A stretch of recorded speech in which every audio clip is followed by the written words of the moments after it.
I'm Jonathan Haupt. I'm the executive director of our nonprofit Pat Conroy Literary Center. It says in my notes to pause for your applause. Thank you. Thank you so much. I appreciate that. Welcome to our 5th annual Lowcountry Book Club convention. We're very happy to be back here in person at the Technical College of the Lowcountry. It's been a wonderful partner for this program since we first created it.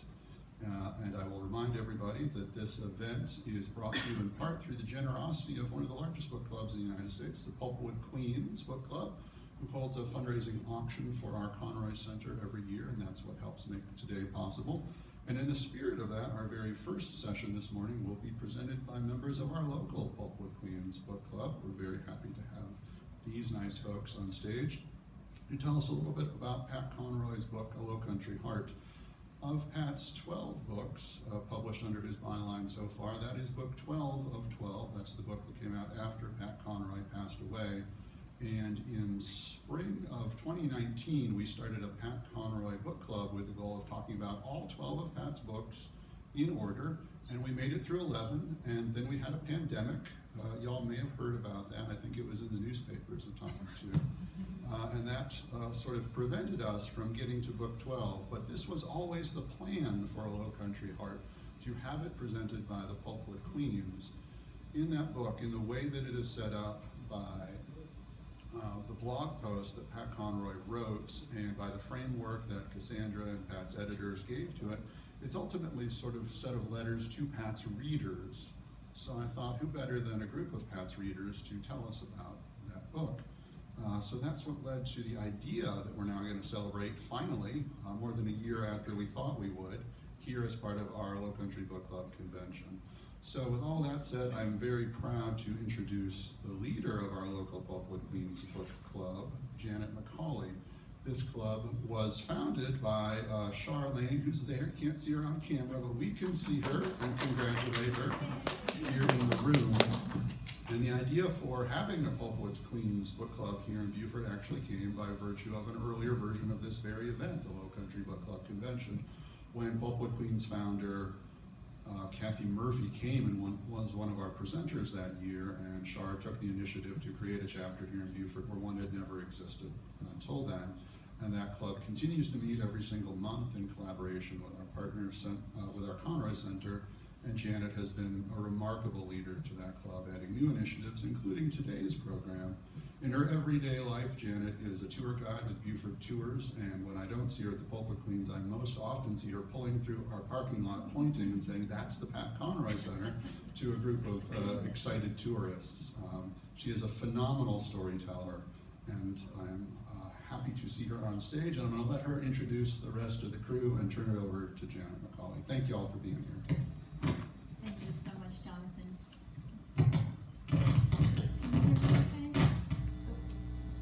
Jonathan, we have feedback from That one? there. Okay. Okay. Can you hear me okay? First of all, thank you so much, Jonathan, and thank you to our audience today for coming out to this event, for your support. Our sincere gratitude goes to Jonathan Haupt and the Pat Conroy Literary Center for hosting us. Jonathan's connections with authors and writing workshops are incredible. And a shout out to our Pulpwood Queen colleagues who are in the audience. So I want to introduce my colleagues here. First of all, to my right, Dana Ridenour. If you haven't read her books, I highly recommend you do. She's a retired FBI special agent and award-winning author who's currently writing her 4th novel. She's also a docent for the Conroy Center. Ann Shep. Shelp? Yeah. Oh, I apologize. Ann Shelp hails from upstate New York, but her heart is here in the Lowcountry, where she spends as much time as possible in Hilton Head. She's a retired teacher and volunteered at the Coastal Discovery Museum, and the beauty of Pat's books and the beauty of Beaufort led her to join Pulpwood Queens.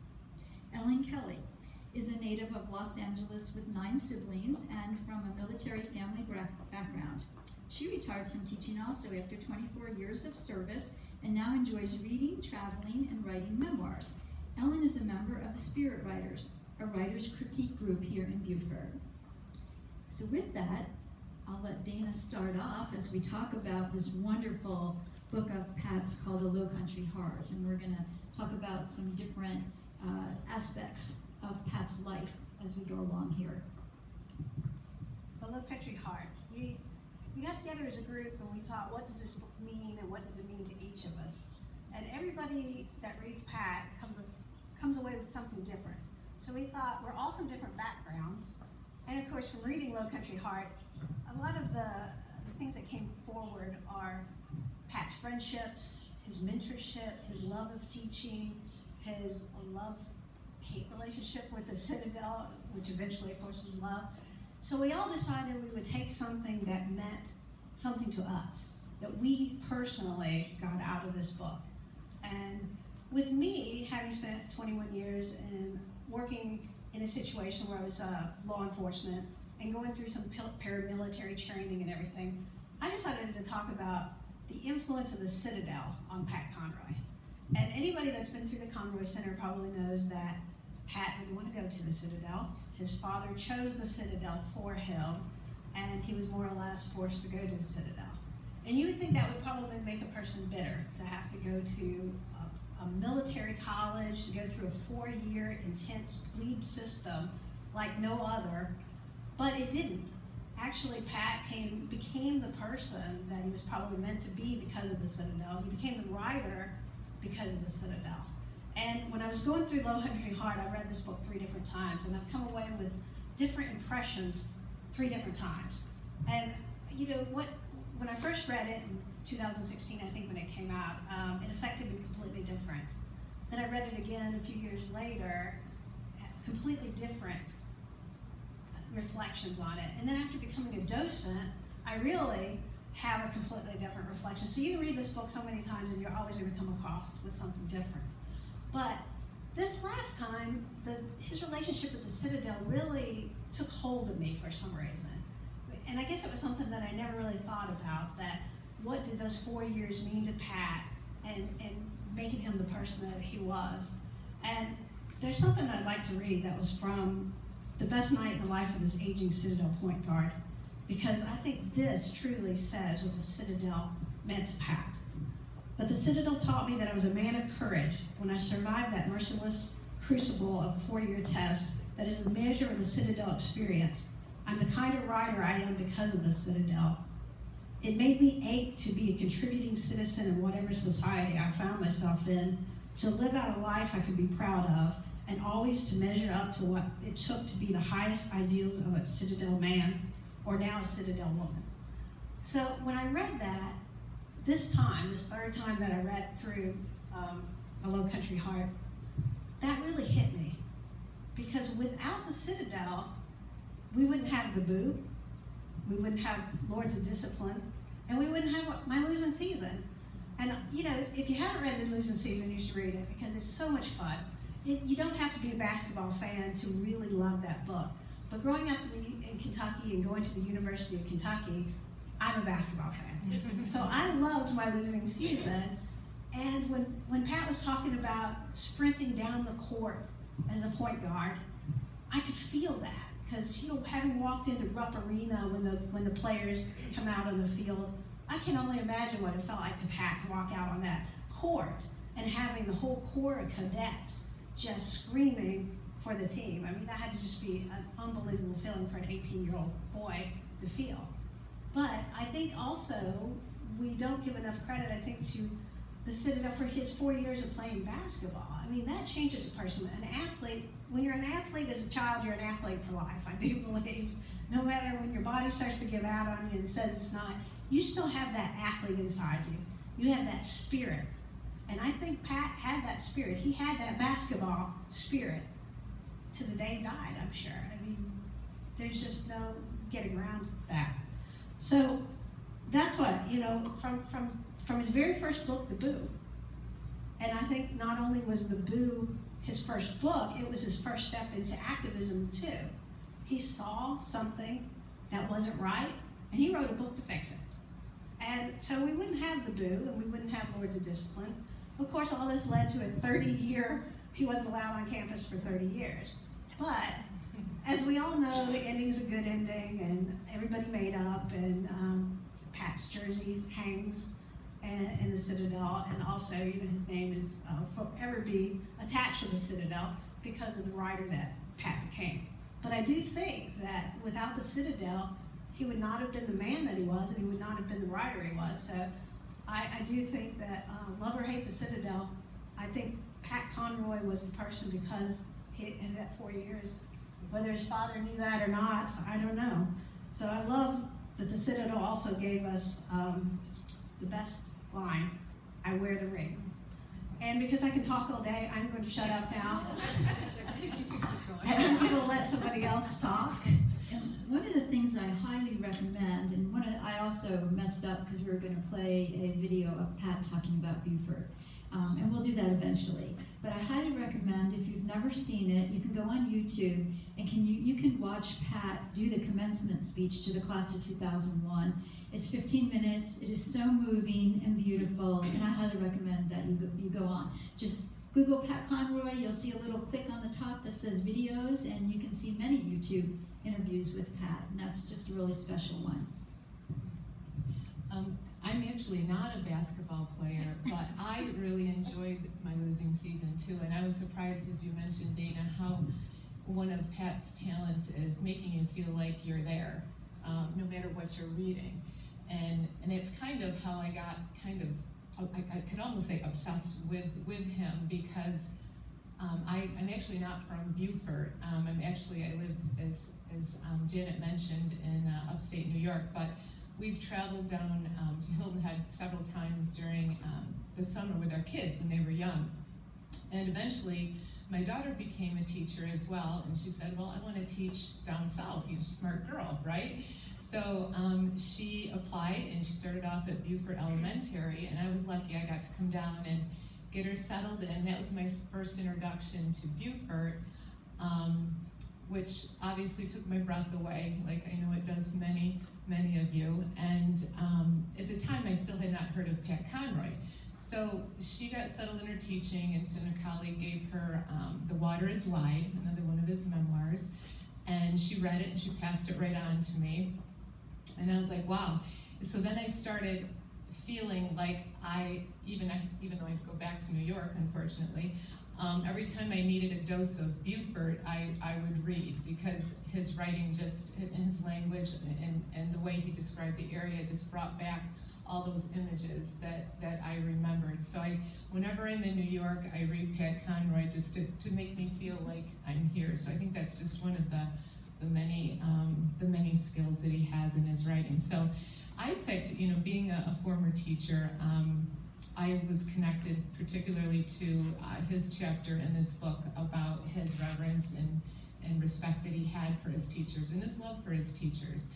And he, for me, he became my mentor, even though I never met him, unfortunately. I wish he knew that he was my mentor, but maybe this is a way I can give back and let him know that. But in a way, teaching 6th grade for several years, our writing curriculum was going through changes. The state, had mandated their new Common Core curriculum, and writing was a tough thing to teach to middle school kids. And I found that I wasn't really excited about it either when I saw my materials. And so along came after I read The Water is Wide, I started using it as a mentor text for my kids. And I didn't read them the book, but I would pick snippets of his descriptions of the Lowcountry and how he created setting and how he created his characters. And I found my kids, they could see my excitement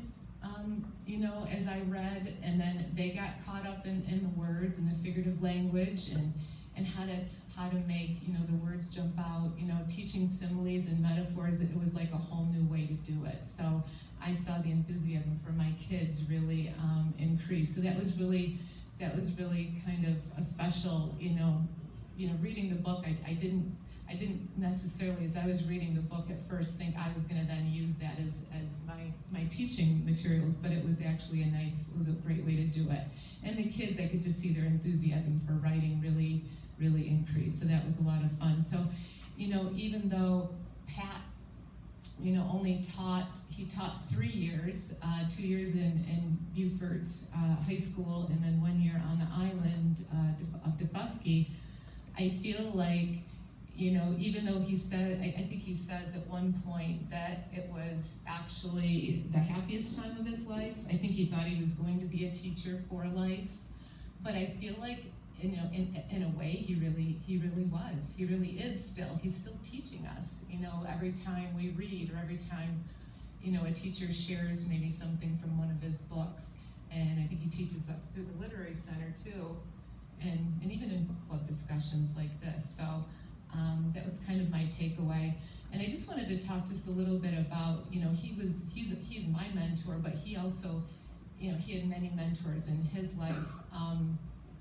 Not only classroom teachers who he thought the world of, but his mom was a big influence. And I kind of kept thinking about if his mom wasn't in the picture, his family life was turbulent at times, and his mom was his rock, and she introduced him to so many books, like a lot of moms do, and the good literature, took him to the library. I don't think she was very, I don't know how highly educated she was. I think I read somewhere where she educated herself by going to the library and just reading and reading and reading, and so he kind of got that motivation from her. And there's this one line, and I have to pick, every time I read this, I cry, I literally cry. Can you hold it just for, I won't go today, I promise. I just gotta find it in here. It's on page 229. I just love the respect that he has for his mom. Just for a second. I can't find my, I should have worn my glasses too. That's another thing. Okay. So she was very sick at the end, and she actually died of leukemia. But he went to see her because he was writing The Prince of Tides, and there's this section in here that they have a conversation, and she says to him, he says, she says, "I'd like to ask you a favor in the new book, Pat. Don't write about me like this. Make me beautiful again." And then he says, "I knelt beside my mother's bed and said in a voice that I barely recognized, 'I'll make you so beautiful, Mama. You made me a writer, and I'm going to lift you out of this bed and set you singing and dancing across the pages of my book forever.'" I mean, what a line, right? You're gonna make me cry. I know. So, and he, and she says, "And after you write about my death," my mother said with a smile, "I'd like Meryl Streep to play the role in the movie." So like, right? So they had that sense of humor, and her favorite character was Scarlett O'Hara, and she read, Gone with the Wind to them when they were very young. So, but what a nice tribute, and even that language, even that what he said to her, it just speaks to the beauty of how he can create emotion too, not just images, but that emotion in his writing. So, I just wanted to end with, there was just kind of my part here about mentors. He also obviously learned a lot from other writers, and had several friends and great teachers at the Citadel too, and in high school. But he also had someone he called a mentor that you might not have expected, and it was Barbara Streisand. And probably you all know that she directed and starred in A Star Is Born. But there was one quote that Janet had given us that I thought was really cool to end with, because it sort of hits on that respect he had not only for classroom teachers, but also just the gratitude that he just showed everyone that he came in contact with. So he gave her a signed copy of his book, and his inscription on it to her reads as this: "To Barbara Streisand and the Queen of Tides, you are many things, Barbara, but you're also a great teacher. One of the greatest to come into my life. I honor the great teachers, and they live in me, they live in my work, and they dance invisibly in the margins of my prose. You've honored me by taking care of it with such great seriousness and love. Great thanks, and I'll never forget that you gave the Prince of Tides back to me as a gift." So I thought that was kind of just shows, his appreciation for she took his work and made it into something that he felt was a gift. And that doesn't always happen, I don't think, when a book becomes a movie. So I thought that was really kind of a nice way to sum it up. So one of the other mentors that he had, if anyone isn't familiar with Ann Head, Ann was married to the gentleman who had head rackets and head skis, but while she was in Beaufort, they actually brought her to Beaufort to be a creative writing teacher, and Pat was one of her students, and his father forbid him to take her class. And she goes to see him, and and his father's not too happy. She was a person, she wrote 4 international novels, and also the script for Mrs. Bojo Jangles, which is about teenage pregnancy. And she wrote about the rebellion against Southern womanhood, about civil rights, about having a child out of wedlock. And as you can well imagine, Pat's father's not real happy about this. And she goes to see Pat's father, and Pat said, "Oh no, you really shouldn't do that." And so Pat gets in his father's car that night from basketball practice, and his father said, "Who's this Morse broad?"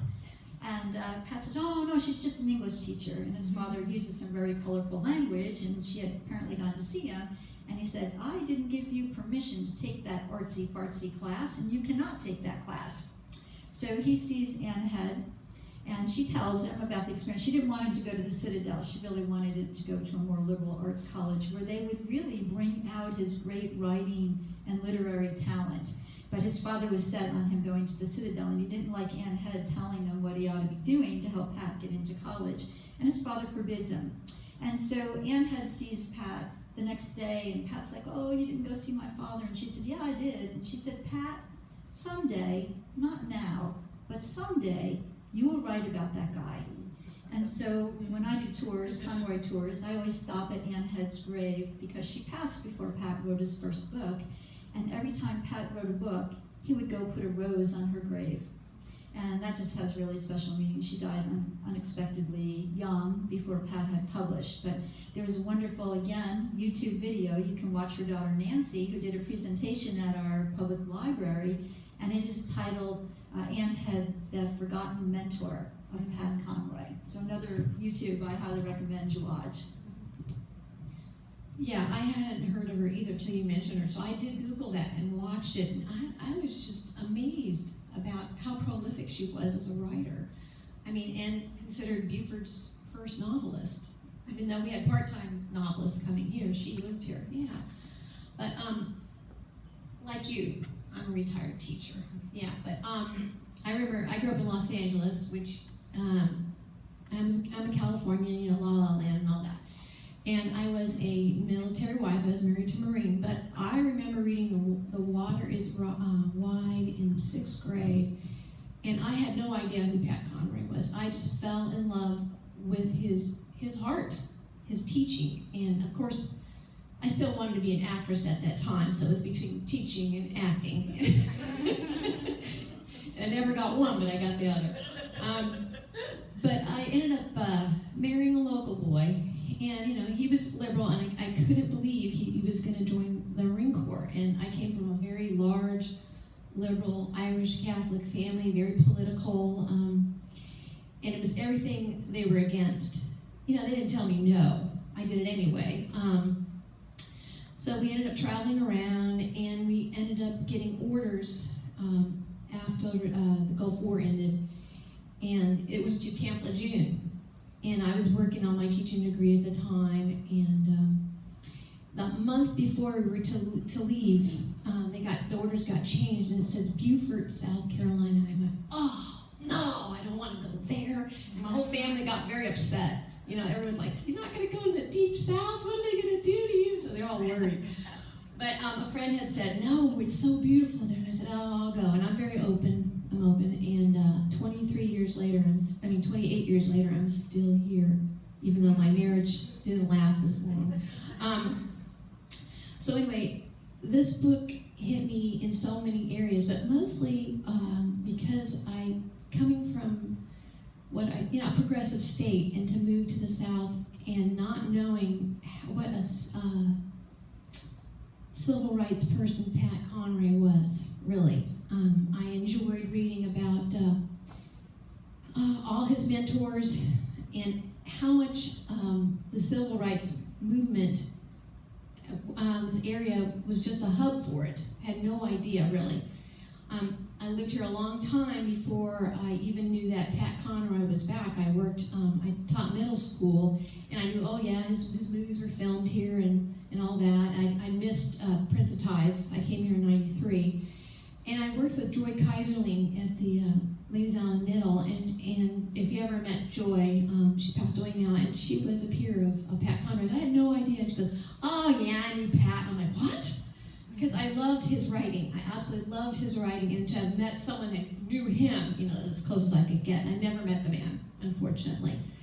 But anyway, and then soon to find out and get all these wonderful details from his letters and speeches about having, as a young man in high school, having these mentors, Gene Norris, taking him to Penn Center of all things, and introducing him to Martin Luther King and Ralph Abernathy and Jesse Jackson, and not knowing that I'm living so close to this what was a haven for this movement during segregation and then the desegregation, and this, have him point out that he, even as a boy, he understood, and I think he says that segregation was such an evil, and so he already had it in him, and even a rough as child as he had with his father, I think, and in the Citadel, all these things really formed him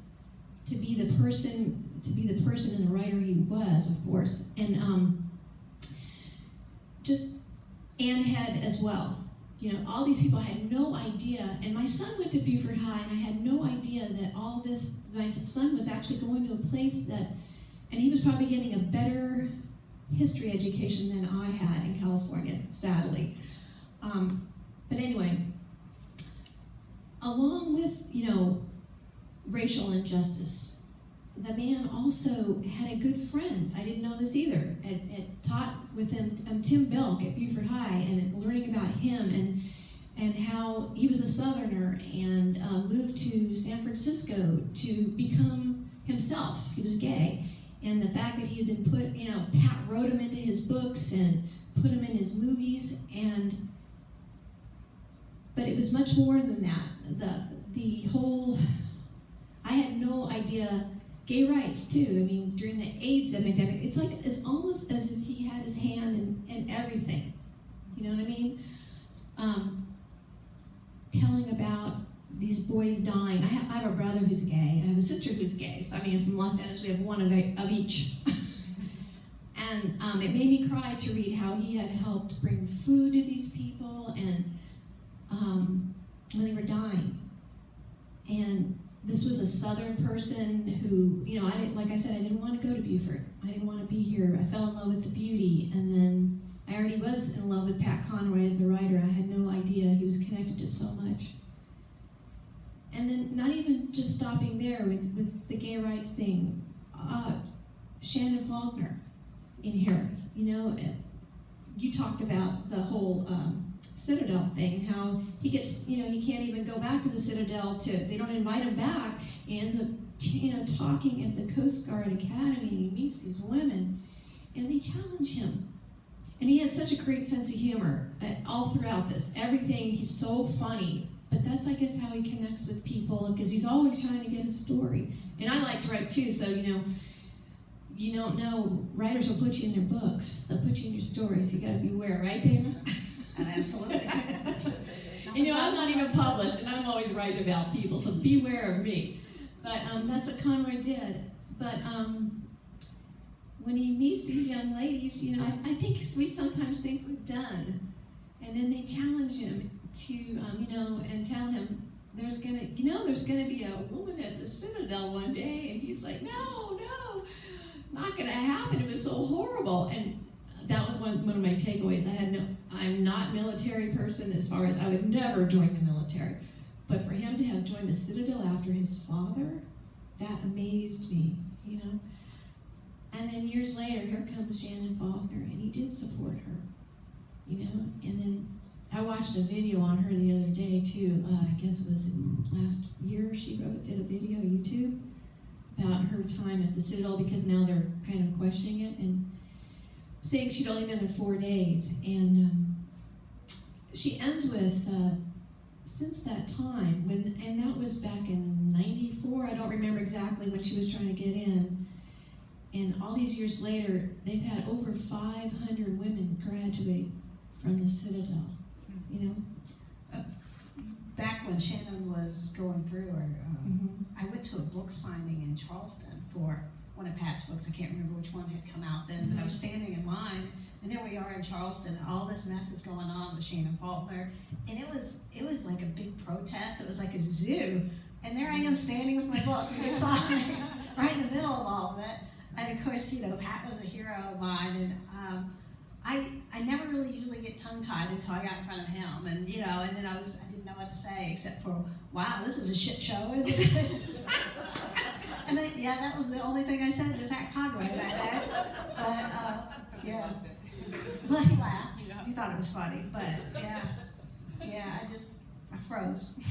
And the other thing was, he actually wrote a letter of support for her, and when it was published, he said he had more death threats from that letter than any other letter he had ever written. And he was a very prolific letters to the editor, and that's actually how he's discovered by an editor from Houghton Mifflin. Is she had read his letters to the editor in Charleston, and he loved the Charleston papers because they would print them in their entirety.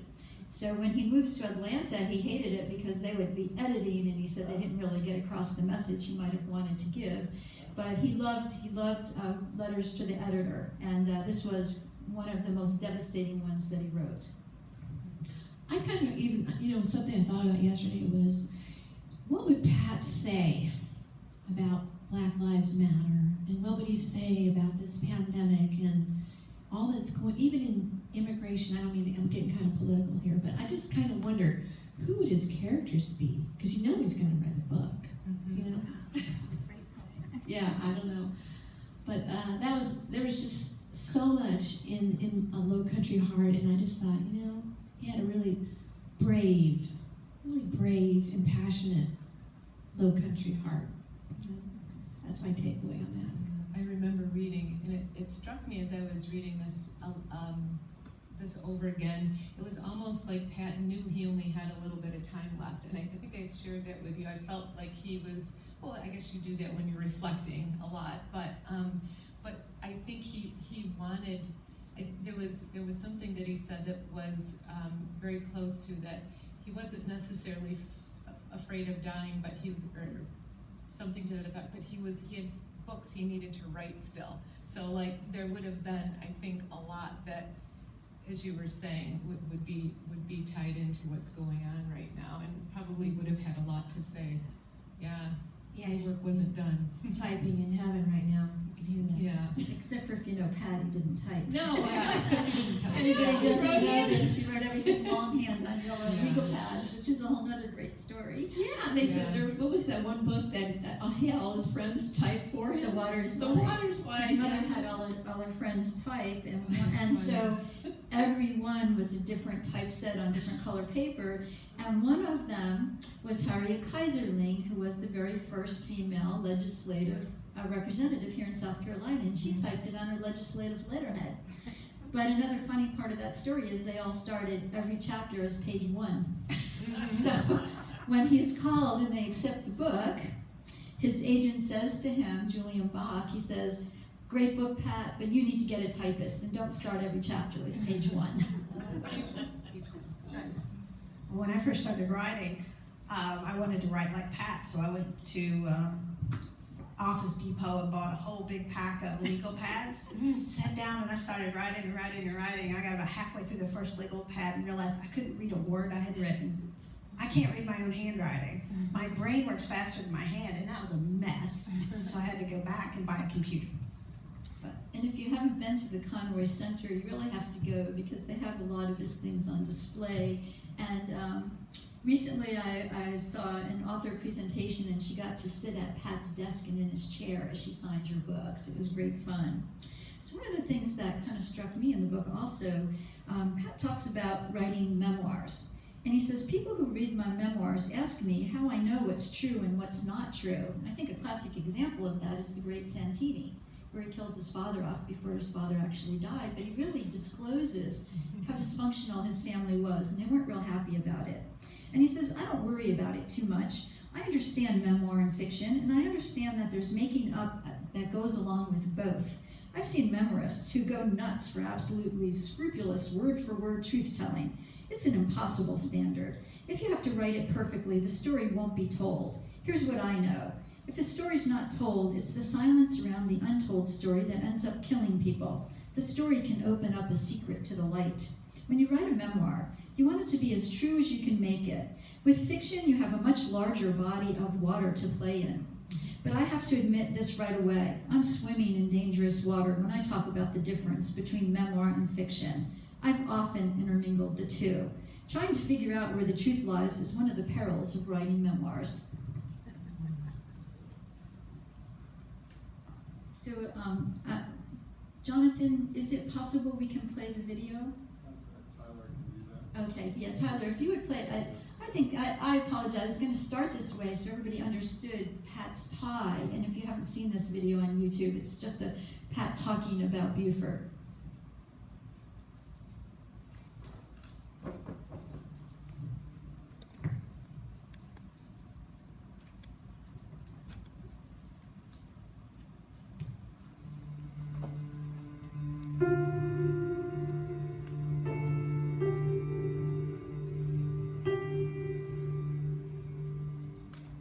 When I came to Beaufort, South Carolina, saw this landscape. I came to the landscape I was born to write about. It spoke to me viscerally. It spoke to me immediately. I could not personally believe how beautiful, how exquisitely lovely this place was. The first spring, I saw gardens that seemed like they were planted by God to me. I look out on the great salt marshes, the most marvelous marshes that exist in the world, the largest I've ever seen. I found out I liked a land that had great oak trees. I liked a land that had ruins and beautiful houses and great architecture. I found I loved rivers and creeks. And I could go back there in the lagoon behind my house, and I could feed us all by catching crabs. And just the pure, sheer richness and bounty of the Lowcountry seems to know no bounds to me. It simply is a ripe part of the earth. And once it gets into you, once it takes hold of you, you never feel the same anywhere else on earth. Everywhere I go, the landscape just jumps in, and there's nothing I can do about it, and I wouldn't do anything about it if I could. The South is multi-voiced, multi-tongued, and they all are trying to tell a story. They're all coming out singing. I can see why people love it here. I can see how this town can get into your bloodstream, and you can never get this town out of it.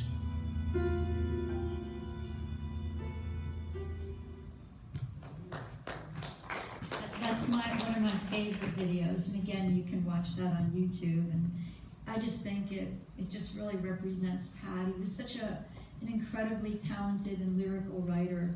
And I'm going to wrap with these words that Pat wrote.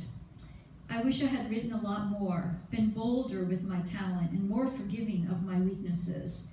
Throughout my career, I have lived in constant fear that I wouldn't be good enough, that I'd have nothing to say, that I'd be laughed at, humiliated. I'm old enough to know that fear will follow me to my very last word. So that completes our presentation. We have some time. If anyone would like questions. Thank you. We're really privileged and honored to be associated with the Conroy Center. So anyone have questions they'd like to ask? Not that we can answer them, but we have Jonathan with us. Janet, let me point out that the virtual audience can't hear me, so you'll have to repeat this and have each of your questions here. But we have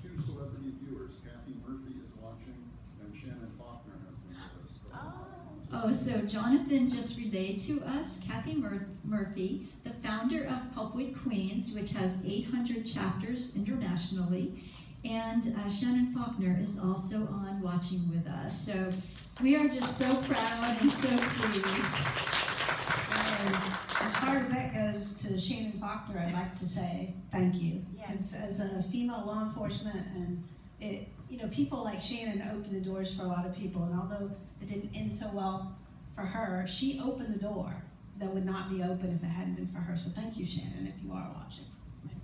And another thing too, when Pat goes to the Coast Guard Women's Group, they asked him when the Citadel is going to accept women, and he said, "Oh, you don't know the Citadel," and they said, "You don't know women."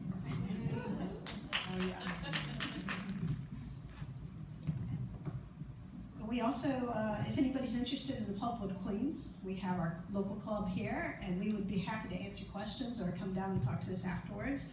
We have a local chapter, and we'd love to have new members, so please come forward. And this month's book that we read was Bookish Broads by Lauren Marino, and we're going to be meeting with Lauren, and she will be presenting that too. And if anyone listened to the podcast the other night with Jonathan, it's really fabulous. She writes the whole history of women, and not every woman, there's so many, but so many I never knew anything about, and she brings that all out in this wonderful book called Bookish Broads. So, we could take a break, and then also at 11:30, there's an author visit with Tamara Winfrey Harris, New York Times bestseller and author of Dear Black Girl. Tamara will be in conversation with Rochelle Henderson and in collaboration with the Beaufort High School Diversity Awareness Youth Literacy Organization. And cheers to Holland, who is sitting up in the audience, who's very instrumental, and Holland will be working with them and leading that discussion. So thank you. Okay. We do have a question. Question? Not exactly a question, but I wanted to thank each and every one of you for being here today. I thoroughly enjoyed your program and listening to you talk. I fell in love with Beaufort long before I ever moved here, when I probably read my first book, which was The Water is Wide. Okay. And I also was very active in book club in Roswell, Georgia.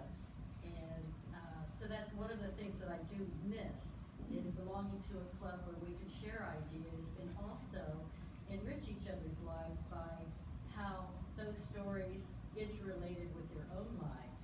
And as far as this first book goes, I probably came to tears in every chapter because something touched my heart as it did with Pat Conroy's. So my question was going to be, gee, how do I join a book club? So you answered that for me. Thank you so much. You'll be hearing from me. Great. And the other thing about Pulpwood Queens, and Jonathan is such a phenomenal resource, is every month we meet with that author, and that author is a part of the conversation. And so, and I have the privilege of talking to the authors in advance and setting up questions and coordinating with my colleagues. Many of them, as you can see, are writers. So Jonathan, he hosts us, and he's a wonderful resource. And in fact, we've actually told other people with other book clubs, if they're trying to establish, to reach out to Jonathan. He's very helpful. So I can't say enough about what a great resource and what a great person he is to work with. I like it when we say nice things about me into a microphone. It's being recorded. And just being recorded, yes. I'm new to the Lowcountry. I'm from Chicago. And when the Prince of Tides movie came out, I don't remember the year where I was in my mind, other than I was on this evolution of understanding that I didn't want to repeat cycles. Didn't really know how to name those. And so to watch that movie, I always wanted to be Barbara Streisand. I'm not that yet. And so what I appreciate about you being here, ladies, women, standing in the truth of knowing that we are the ones that stop the cycles. That what I love about Pat Conroy is he was never afraid to address the truth of what was happening, even though it was ugly, and of course you weren't ever supposed to talk about house talk stuff. So thank you for standing in all, and I haven't read any of your books. I know nothing about you. I know nothing about your club. I just know Shar. So I'm well connected and fascinated to understand that as you demonstrate what life can be like when you decide to follow your hearts and write. So thank you.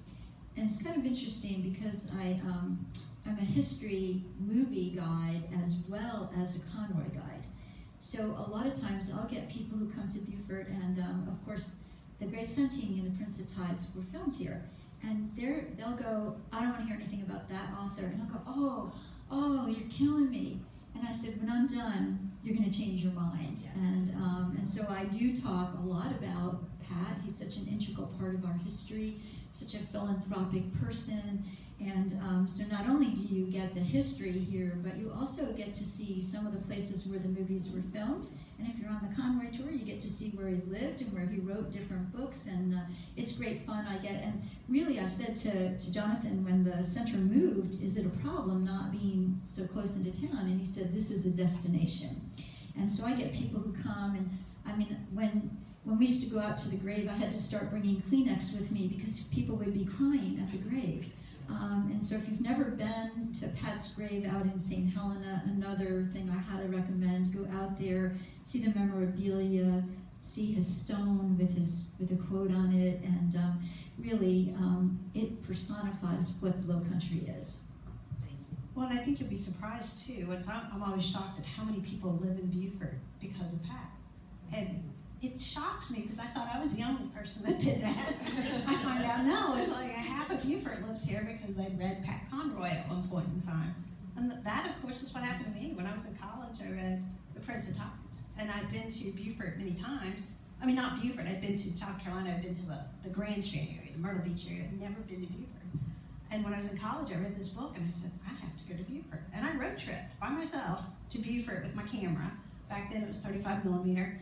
And I took a picture on the bluffs, downtown with the trees. That picture still is hanging in my mother's house. It was a double Madeline frame that turned out to be one of the most beautiful pictures I ever that I ever took.